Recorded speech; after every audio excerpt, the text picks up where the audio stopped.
அனைவருக்கும் வணக்கம். இன்னைக்கு ஆகஸ்ட் 13ஆம் தேதி. ஹாலிவுட் இயக்குனர் ஆல்பிரட் ஹிட்ச்காக் ஹாலிவுட் இயக்குனர் ஆல்பிரட் ஹிட்ச்காக் இவரை பார்த்தாலே நம்மளுக்கு பயங்கரமாக தோணும். அது மாதிரி ஒரு பயங்கரமான திரைப்பட இயக்குனர், மாஸ்டர் ஆஃப் சஸ்பென்ஸ் என்று அழைக்கப்படுபவரும், அரை நூற்றாண்டுகளுக்கு மேலாக திரையுலகில் கொடிகட்டி பறந்தவருமான ஆல்பிரட் ஹிட்ச்காக் பிறந்த தினம் இன்று. லண்டனில் லேடோன்ஸ்டோன் என்ற இடத்தில் பிறந்தவர். 1899. அப்பா காய்கறி கடை வைத்திருந்தவர். சிறு வயதில் குழந்தையின் குறும்புத்தனங்களுக்கும் கடுமையான தண்டனைகள் வழங்குவார்.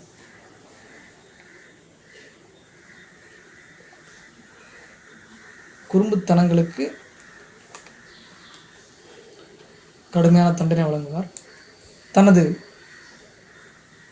15வது வயதில் ஹென்லே டெலிகிராஃப் என்ற கேபிள் கம்பெனியில் வேலைக்கு சேர்ந்தார். அதே நேரத்தில் லண்டன் பல்கலைக்கழகத்தில் ஓவியக்கலை பற்றியும் படித்திருக்கிறார். அந்த நிறுவனத்தின் இதழ்களில் கட்டுரைகளும் கதைகளும் எழுத ஆரம்பித்தார். 1919 வெளிவந்த இவரது முதல் கதை காஸ், ஒரு சஸ்பென்ஸ் கதை. 300க்கும் மேற்பட்ட கதைகளை எழுதியிருக்கிறார். 1920 பிரிட்டனில் தொடங்கப்பட்ட பாராமவுண்ட் பிக்சர்ஸ் என்ற அமெரிக்க திரைப்பட கிளை நிறுவனத்தில் சேர்ந்தார். இங்கே திரைக்கதை, இயக்கம், கலை ஆகிய அனைத்து துறைகளிலும் ஏராளமான விஷயங்களை கற்றுக்கொண்டார்.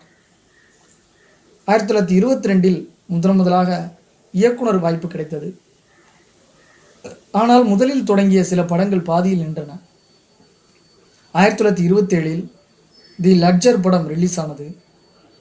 இதன் வெற்றி இவரை பிரபல இயக்குனராக அடையாளம் காட்டியது. 8 மௌன படங்களை இயக்கியிருக்கிறார். இவரது முதல் பேசும் படம் 1929 வெளிவந்த தி பிளாக்மெயில்.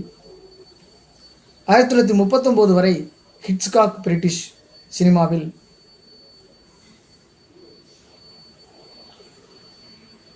படங்களை இயக்கி வந்தார்.